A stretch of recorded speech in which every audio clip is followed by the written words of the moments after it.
Happy birthday! Happy birthday, CM! Happy birthday! Happy birthday! Happy birthday, CM! Happy birthday! Happy birthday!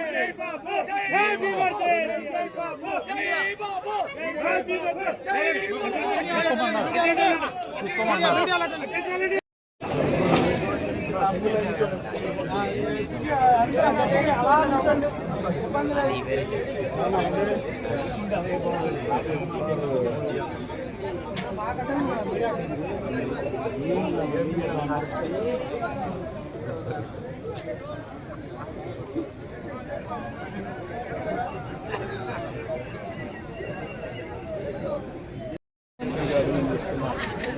ఈ రోజు నా పుట్టినరోజు సందర్భంగా 76 లక్షల రూపాయలు రాష్ట్రం మొత్తం అన్ని అన్నా క్యాంటీన్లో ఫ్రీగా 3 కోట్ల భోజనం ఇవ్వడానికి వచ్చారు.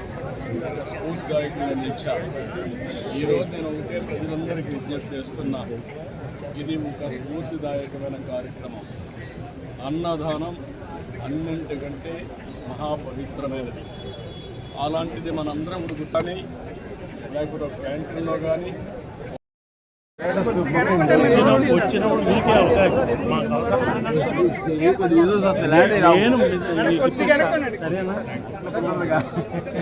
అక్కడ ఎంటర్ అవ్వడం అది నువ్వు తీసుకో ఎక్కువ వచ్చేది.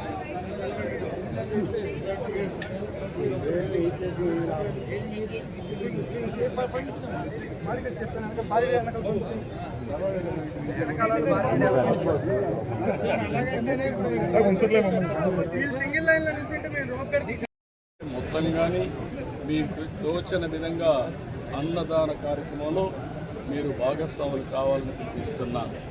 ఇది ఒక స్ఫూర్తికి ఒక ప్లాట్ఫామ్. ఇది ఏదో నేను ఎవరిని బలవంతం చేయడం లేదు.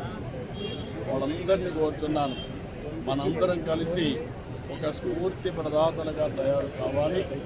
ఈ రాష్ట్రంలో ఏ వ్యక్తి ఆకలితో బాధపడుతున్నాడు అనే పరిస్థితి రాకూడదు.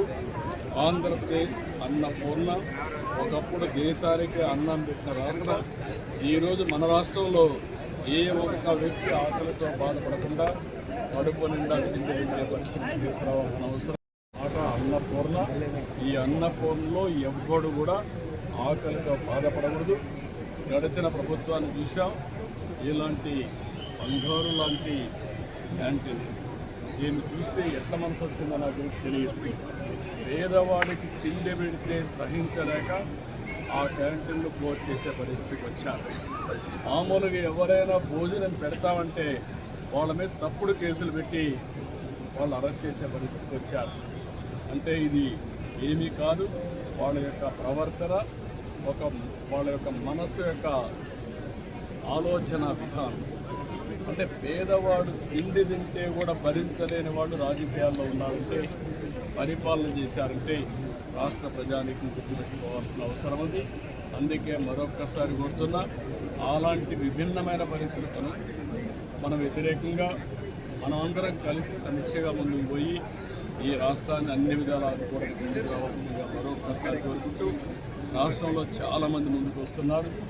వాళ్లకు తోచిన విధంగా, దానికంటే ముఖ్యంగా ఒక స్ఫూర్తికి ఒక ప్లాట్ఫామ్గా తీసుకుని మీరందరూ భాగస్వాములు కావాల్సిన అవసరం అండి. ఇది ప్రజా ఉద్యమంగా ముందుకు పోవాలి. నేను అందుకే P4 తీసుకొచ్చాను. P4 కూడా ప్రభుత్వం, ప్రైవేట్, పబ్లిక్ భాగస్వామ్యం. అందులో అన్నా క్యాంటీన్ కూడా ఒకటి.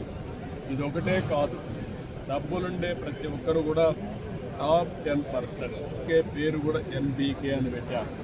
మార్గదర్శి బంగారు కుటుంబం 10, 20, 10, 20 పైనుండే 20 మంది 10 మంది కింద నుండే 20 మందిని అనునిత్యం ఆదుకునే కార్యక్రమం చేయాలి. అది కూడా ఒక పూట ఏదో ఇది చేయడం కాదు.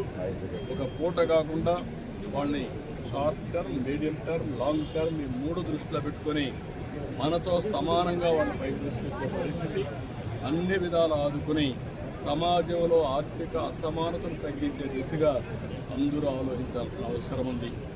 అదే నిజమైన ప్రజాస్వామ్యం, అదే సమాజానికి స్ఫూర్తి. అలాంటి కార్యక్రమంలో భాగంగానే ఈరోజు ఇక్కడికి వచ్చినప్పుడు నాకు చాలా సంతోషం కలిగింది. నాకు చాలా తృప్తినిచ్చింది. ఈ కార్యక్రమానికి సహకరించిన భువనేశ్వర్ గారిని మనస్ఫూర్తిగా అభినందిస్తూ సెపరేట్ క్యాంపస్ ఉంది, కాంపౌండ్ వాల్ ఉంది. వచ్చిన వాళ్ళు ఎవరైనా సరే ఇక్కడ ఆ సమయంలో వస్తే మార్నింగ్ కానీ మధ్యాహ్నం కానీ రాత్రి కానీ 3 గంటల ఇక్కడ ఫోన్ చేసే పరిస్థితి వస్తుంది. 5 రూపాయలకే ఫోన్ చేస్తున్నారు. చాలామంది అనేక పనుల కోసం బయట వస్తారు. ఒక ఆటో డ్రైవర్ కావచ్చు, ఒక ముఠా కార్మికులు కావచ్చు, రోడ్డు క్లీన్ చేసే కార్మికులు కావచ్చు, ప్రజలు కావచ్చు, ఇలాంటి వాళ్ళు చాలామంది ఉంటారు. ఎక్కడన్నా భోజనానికి పోవాలంటే 100 రూపాయలు మినిమం పూటకు డబ్బులు పే చేసే పరిస్థితి వస్తుంది. అక్కడ కూడా పౌష్టికాహారం పెట్టే పరిస్థితి. ఇవన్నీ పరిష్కారం కోసం పెట్టాం. ఈరోజు ఇక్కడ ఏదైతే ఈ ఫౌండేషన్ ఉందో